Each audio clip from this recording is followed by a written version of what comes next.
Buenos días, doctores. ¿Qué tal? ¿Dónde están? Bueno, vamos a hablar acerca de la fisiopatología de la migraña. Este es mi proyecto en ciencia médica y son todos bienvenidos. Soy Diez Ochoa y comencemos.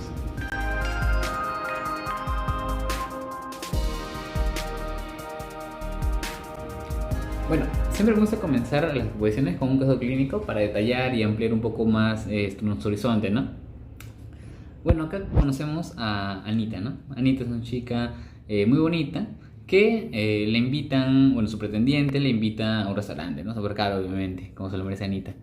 Y en este caso, el postre, en la entrada, fue unos brownies de chocolate, ¿no? Y ya, bueno, de plato principal, ella se pide su mostrito, ¿no? Como buena dama. Su mostrito con harta chaufa y con con porción de pecho. Entonces de la nada, ya habiendo pasado unas horas después de comer y estando en la cita, le empieza a dar una rigidez de nuca, ¿no? Sus músculos del cuello se contraen y le duele. Entonces lo que hace ella es se dirige al baño y mientras se va dirigiendo al baño es que ve ciertos destellos de luz y partes de su visión se ven borrosas, ¿no? Ya llegando al baño, siente un dolor pulsátil unilateral que va progresando. Primero empieza suavecito y después ya empieza con un dolor severo. ¿Ok? Y ya está en el baño, mira hacia la luz y la luz le molesta, ¿no? Presenta también náuseas y dice, Anita, todo va a estar bien. Salimos, nos encargamos del hombre y ya. Se echa su perfume y ¿qué pasa? Al oler el perfume, el dolor se incrementa. Para mala suerte, entra una chica cantando al baño, cantando súper fuerte, y a Anita le molesta, ¿no? Pero no es que le moleste porque canta feo, sino porque al oír ruidos fuertes, incrementa su dolor de cabeza. ¿Ok? Entonces ya decide, bueno, vamos a decirle al chico que hoy no hay nada. Entonces simplemente todo su ánimo se fue, ¿no? Llega a su casa, decide dormirse, apaga todas las luces, apaga todo el ruido, decide dormirse y el día siguiente, ya levantándose sin dolor de cabeza, siente que no tiene ganas de nada y se siente muy desanimada, ¿no? Ok, entonces todo lo que les acabo de explicar, los neurólogos seguramente ya habrán identificado, perdón, los médicos y neurólogos específicamente ya habrán diagnosticado migraña, ¿no? Con todos los signos y síntomas del libro. Entonces, bueno, lo que pasa aquí es que en la migraña hay algunos componentes genéticos y ambientales que activan la migraña, ¿no? Algunos de estos pueden ser factores psicógenos y otros ambientales como la comida. En este caso, ella está comiendo su postre de chocolate y una comida altamente condimentada, ¿no? Los cuales se revisan la bibliografía que se relacionan con la migraña. Y después de esto, ella presenta unos cuadros, ¿no? Que son característicos de la migraña, ¿no? En sí son cuatro fases de la migraña. La fase predrómica o la fase donde se presentan algunos signos y síntomas que ya te prevén que vas a tener un ataque de migraña. En muchos casos pueden ser rigidez de nuca, cambios de ánimo, lagrimeos, entre otros, ¿no? En este caso es rigidez de nuca. Y después pasa a la etapa de áurea, ¿no? O aura, perdón, aura. Donde, bueno, en sí este signo se presenta en un tercio de las personas y en este apartado, o en esta etapa, se ven destellos de luz, partes de la visión se ven borrosas, entre otras, ¿no? Y ya después entramos a la tercera etapa, que es en sí todo el cuadro de cefalea con sus signos, ¿no?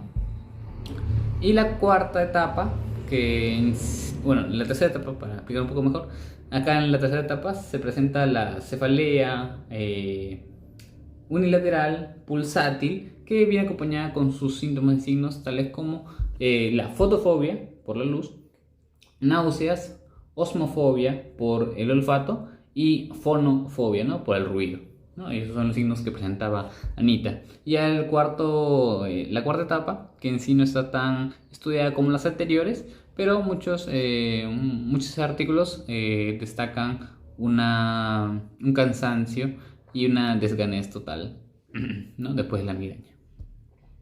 Ahora, ya hablando un poco más cuidadosamente, la migraña es un trastorno neurovascular, ¿no?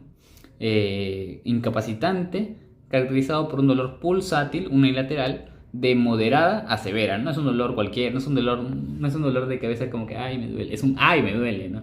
Acompañado de síntomas de fotofobia, fonofobia, osmofobia por el olor, náuseas, trastornos autonómicos, cognitivos, emocionales y motores. Tienen diferentes decanantes, internos como externos, como bien hablaba yo acerca de las comidas.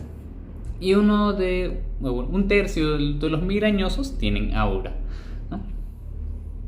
Ahora, para hablar acerca de la fisiopatología de la migraña, necesitamos revisar qué es el sistema trigémino vascular. Es una red neuronal compleja relacionada con la migraña, obviamente, que está compuesta por el quinto par craneal, el trigémino, sus ramas, las arterias, venas y las meninges. Ok, para hacerlo más fácil, el sistema trigémino vascular, vamos a nosotros verlo como el camino por el cual el dolor de la migraña va, ¿no? Por donde camina. Entonces, el sistema trigémino vascular va a constar de algunas partes, tales como las arterias dentro de las meninges, que de alguna forma, que vamos a explicar después, se van a vasodilatar. Esta vasodilatación va a causar un dolor mecánico al expandir las meninges. Este dolor se va a dirigir por la primera rama del trigémino, llamado rama oftálmica. Se va a dirigir hacia un núcleo llamado espinal del trigémino. Va a ascender por todo el tronco encefálico, se va a dirigir hacia el tálamo y esta se va a dirigir hacia partes de la corteza especializadas, ¿no? Como cualquier otro impulso eléctrico. Ahí está, más o menos les explico lo que es el sistema trigémino vascular. Ahora, este sistema trigémino vascular va a constar de axones no mielinizados tipo C, pocamente mielinizados, o también denominados como mielinizados delgados, que se los denomina como fibras A delta. ¿Y cuál va a ser la característica de estos axones? ¿Por qué les explico esto? Y es porque estos axones, el axón de fibras tipo C se caracterizan, o su función es transmitir impulsos dolorosos y térmicos. Las fibras A delta se caracterizan por la transmisión de impulsos dolorosos agudos. Nos golpeamos, axones no mielinizados, tipo C, ¿no? Va lento. No mielinizados es decir que el impulso eléctrico va lento, ¿no? Supongamos tu mamá te tiraba la chancla y nos llegaba, ¿no? Pero tú te ríes porque no te dolió. Ajá, no me duele. Al ratito ya te está doliendo, ¿no? Ya son los axones no mielinizados porque van lento. Los mielinizados delgados, los A delta, pueden ser incluso cuando te pinchas y ya al ser un poco mielinizados, la transmisión del dolor va rápido, ¿no? Entonces, ¿por qué nosotros decimos que se relacionan con el dolor?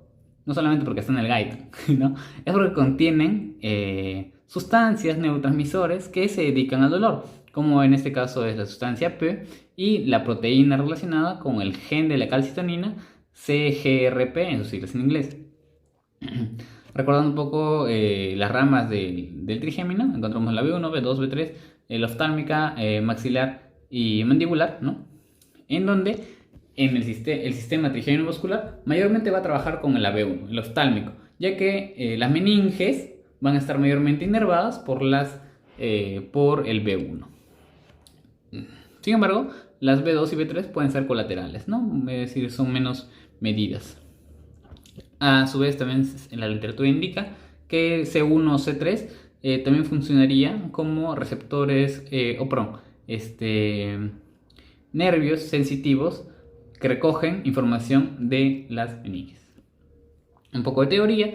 El núcleo espinal del trigémino, que era este verdecito, que es este verde, perdón, tiene tres partes: subnúcleo oral, interpolar y caudal. Pero no importa mucho ese. Ahora, ¿en qué es este núcleo verdecito que les decía? Tiene una función importante, que es la transmisión sensorial y procesamiento del dolor de la cabeza y la cara. Además es una estación de relevo para fibras sensoriales del quinto par craneal, ya sean térmicas, dolorosas y presión. Nos enfocamos en dolorosas. Entonces, en palabras simples, el núcleo espinal del trigémino se dedica a la sensación del dolor, ¿no? Y además de otras. Este núcleo, como saben, se encuentra es parte del origen real del trigémino, ¿no? Y estas tienen que ascender hacia el tálamo para después dirigirse a la corteza somatosensorial para identificar en qué parte del dolor está, ¿no? Entonces, según las literaturas y según este artículo, que lo pueden revisar, este núcleo espinal del trigémino tiene diferentes proyecciones talámicas, ¿no? Que se relacionan con el sistema trigémino-vascular, que se dirigen a la corteza. Todos estos acá son proyecciones, ya sean talámicas, algunas de estas, e hipotalámicas que vienen del núcleo espinal del trigémino. Y nos enfocamos acá. ¿No? Acá dice tálamo e hipotálamo, ¿no? Del espinal se dirigen hacia estos. Y nos enfocamos en estas: el BPM, el PO y el LP, que en sí son el núcleo medial posteroventral, el núcleo talámico, el núcleo talámico posterior y el núcleo posterolateral, ¿no? Que, como vemos, tiene diferentes inervaciones en la corteza: auditiva, visual, motora y somatosensorial, ¿no? Cada una, como vemos, va a tener cierta partecita.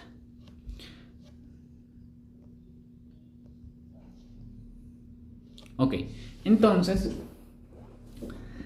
ya habiendo descrito más o menos las proyecciones y habiendo resaltado estas tres, el BPM, el PO y el LP, vamos a mencionar que el BPM está relacionado con áreas trigeminales, somatosensitivas primarias y secundarias. Es decir, gracias a este núcleo, nosotros vamos a poder identificar dónde está el dolor, cómo es el dolor y qué tan intenso es el dolor. ¿Ok? Gracias al PO y al LP, vamos a ver que vamos a ver que este núcleo se relaciona con áreas motoras, áreas parietales, retroespleneales, somatosensoriales, y también tienen fibras que se dirigen hacia la corteza auditiva, visual y olfativa. Y es esta información la que nos brinda la explicación de por qué, que también lo voy a complementar más adelante para que quede preciso ahí. Explica el por qué el dolor de la migraña se exacerba con ruidos fuertes, olores fuertes y luces, ¿no?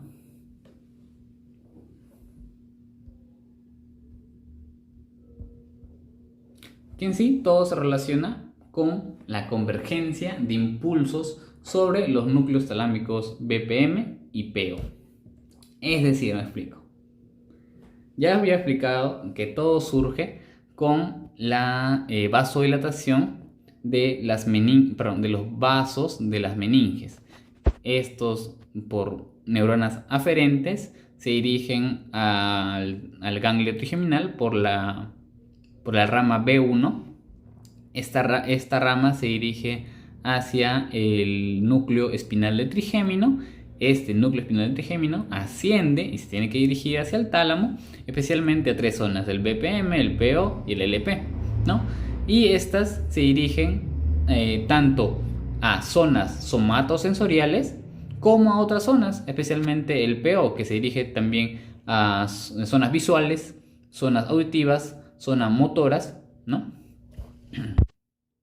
Entonces, imaginemos que, no sé, sin tener migraña, ¿no? Normalmente escuchamos una música, los sonidos, bueno, son codificados por la cóclea, se dirigen por el octavo par craneal, por el vestíbulo coclear, y estas ascienden, ¿no? Llegan al origen real del octavo par craneal y se dirigen hacia el tálamo. Ascienden obviamente por el tronco cefálico y se dirigen al tálamo. Llegando al tálamo, estos se van a dirigir a ciertos núcleos, y uno de esos núcleos, como ya habíamos mencionado acá, el PO y el LP, el núcleo posterior y el núcleo lateral, posterolateral, funciona también para derivar estas fibras hacia la corteza auditiva, visual, olfativa, ¿no? Y entre otras también como las áreas motoras, ¿no? Entonces, ya el sonido pasa por el origen real del octavo par craneal y se dirige al PO, ¿no? Y obviamente, especificado hacia la zona auditiva. Pero sin embargo, hay otras fibras que también se dirigen hacia el área motora, hacia la zona somatosensorial e incluso a la zona visual, ¿no? Y ahora te digo,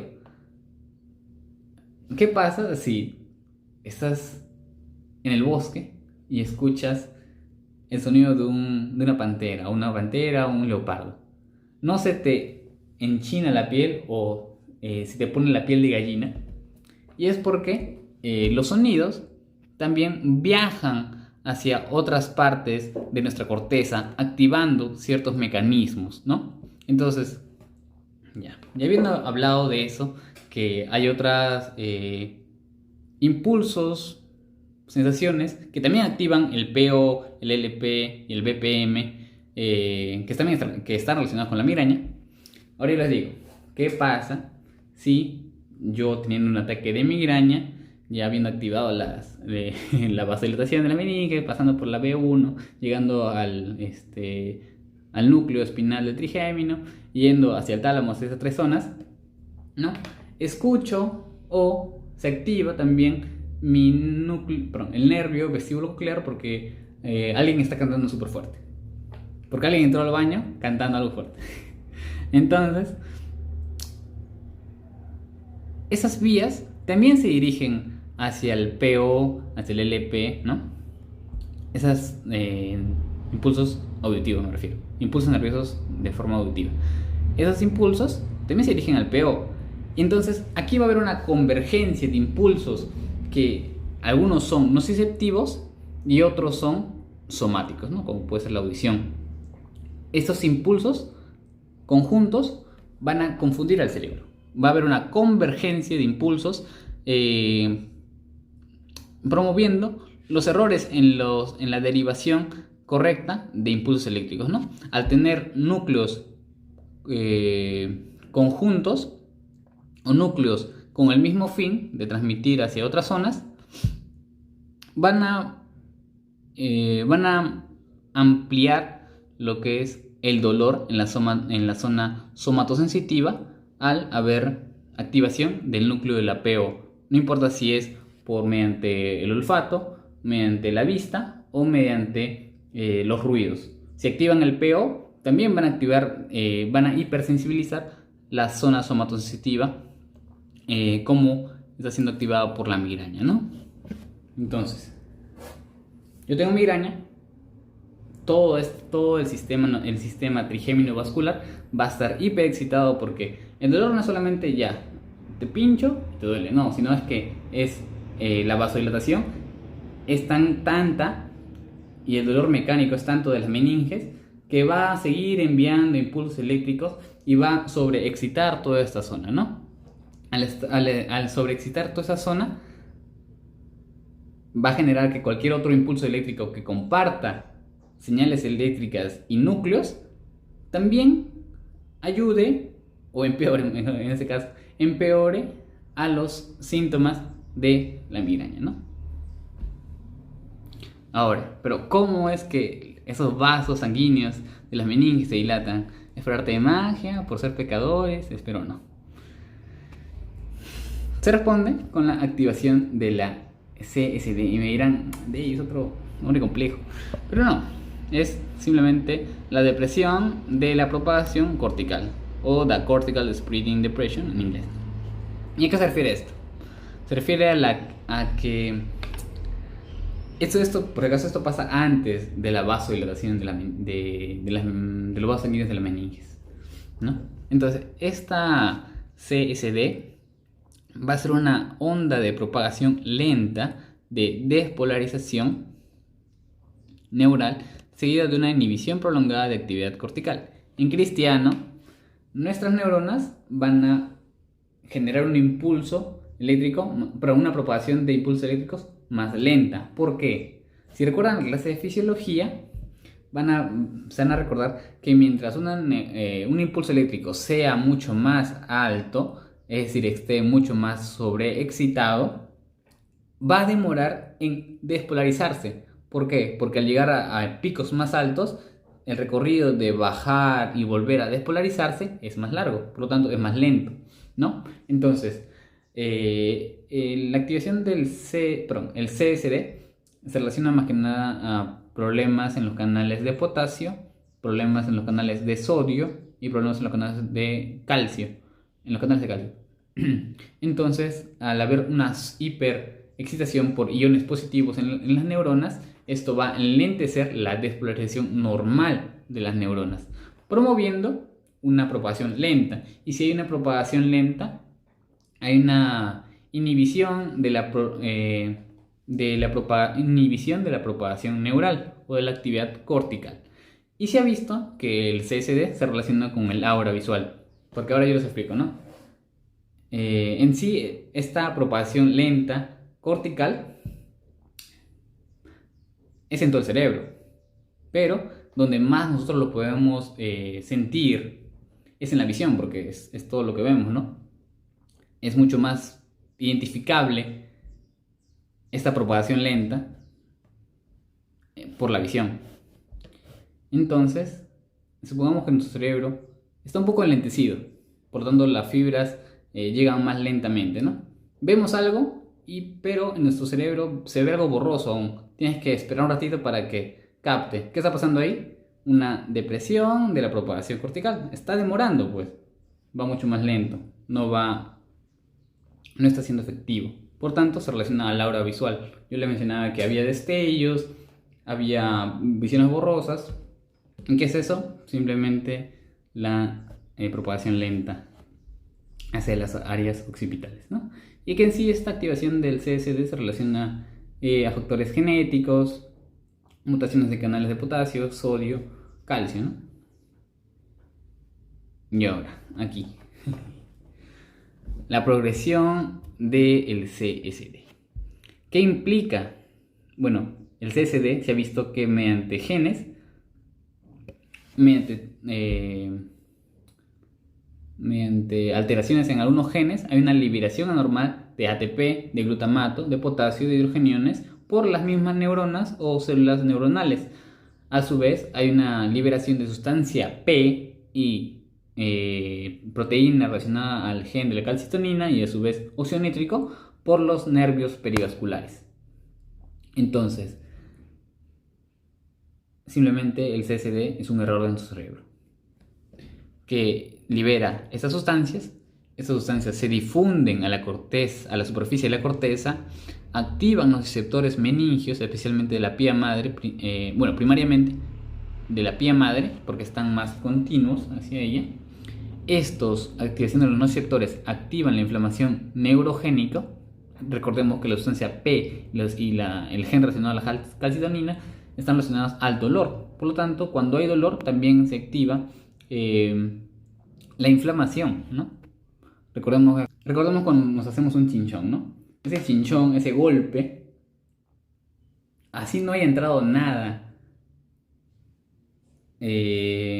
a la parte subcutánea, se está llenando de líquido. ¿Por qué? Porque se han liberado sustancias no nociceptivas como la sustancia P, la proteína relacionada a la calcitonina, que inducen la inflamación. Y lo mismo pasa en nuestro cerebro, nuestras neuronas. causando vasodilatación, extravasación de proteínas plasmáticas y aumento de mastocitos.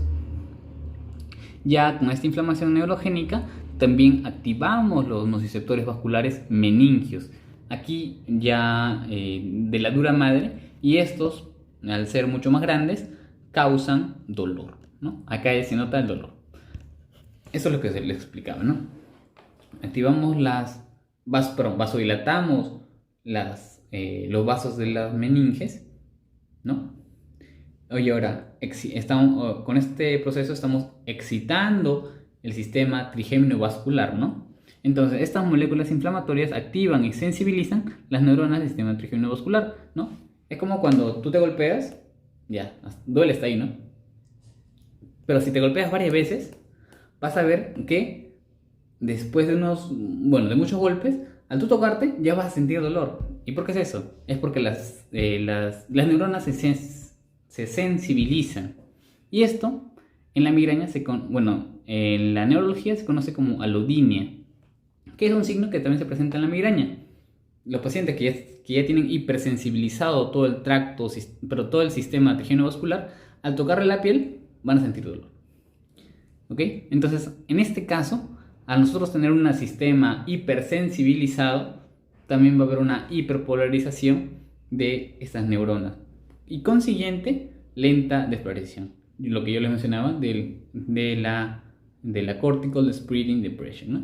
Y estos ya por consiguiente van a causar las auras, la inhibición prolongada de actividad cortical, en este caso en todo el cerebro, pero nosotros lo sentimos más en nuestra vista, porque siempre estamos pendientes de ella, ¿no? Y cómo explicamos cómo se genera la cortical spreading depression: genes, especialmente potasio.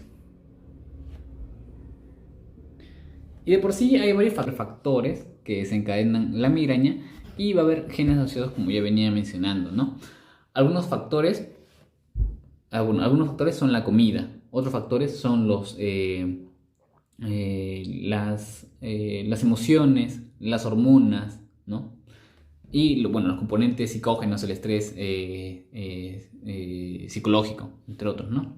Entonces, en ese artículo, en la parte que se menciona en la parte de abajo, nos menciona que no solamente el CSD está relacionado con la migraña, sino que hay también un componente metabólico en la migraña, ya que se ha visto que, y todos los que tienen migraña que lo saben, que hay algunos alimentos que desencadenan su migraña. Por ejemplo, el chocolate, las comidas altas en grasa, las comidas muy condimentadas, entre otras, ¿no? El alcohol. Y este artículo explica el porqué de esto, ¿no? Explica que tanto el estrés psicológico y el estrés oxidativo generan esos desencadenantes. Si preguntarán, ¿cómo se relaciona el estrés oxidativo con los alimentos? ¿No? Bueno, yo les explico que las especies reactivas de oxígeno, los ROS, se generan naturalmente en nuestro cuerpo. En sí son contrarrestadas con algunas moléculas que se originan de la vitamina C y la vitamina E, ¿no? A los antioxidantes.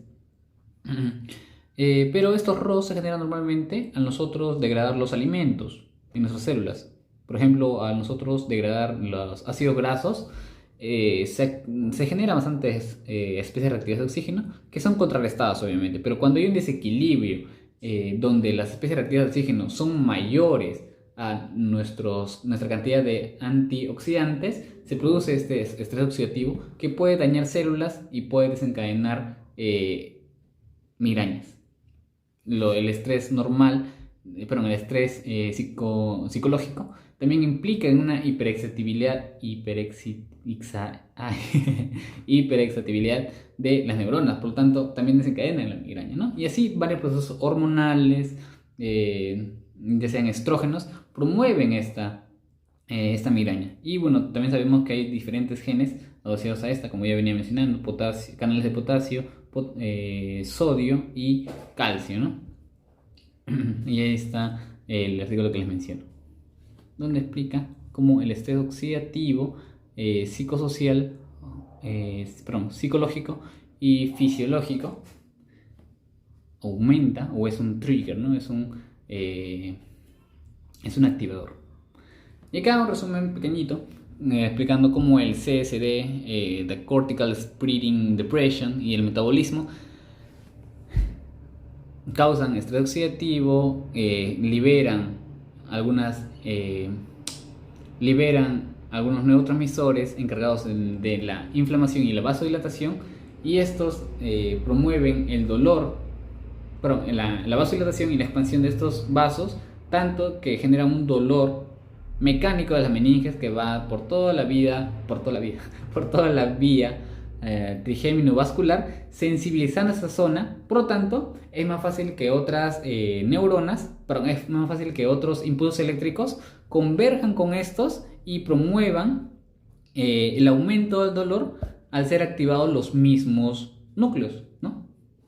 Y para explicarles también de nuevo esto, acerca de la áurea, es que esta proviene por la inhibición prolongada de actividad cortical por la cortical spree depression, y las náuseas provienen de la inflamación de las meninges, como por ejemplo también una meningitis también causa náuseas, ¿no? Es normal que la inflamación de las meninges cause náuseas. La convergencia neuronal somática y las nociceptoras o nociceptivas generan los síntomas de nosofobia o fonofobia y fotofobia, ¿no? Y bueno, la cefalea característica de la migraña está originada por la vasodilatación de vasos meningios, y la fatiga que se presenta en la fase final es causada por la excitabilidad neural y la fatiga que causa en nuestro cerebro, ¿no?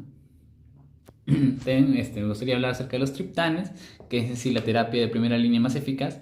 Y seguramente se han preguntado en todo el recorrido de la exposición, ya, pero ¿para qué me va a servir a saber la fisiopatología de la migraña, ¿no? Obviamente, además de que es curioso, bueno, también nos ayuda a nosotros identificar y nosotros investigar más acerca de la farmacología, de cómo tratar esta enfermedad. Y uno de los puntos clave de la investigación farmacológica para la migraña fueron los triptanes, que en sí son agonistas selectivos de la serotonina, que se unen a los receptores de la serotonina, la 5-TH1, que estos receptores en sí son una familia y tienen varios grupos, ¿no? La D, la F, la B, ¿no? ¿Y de qué se van a encargar o qué hacen estos triptanes al activar los receptores de la serotonina? Bueno, vasoconstriyen, hacen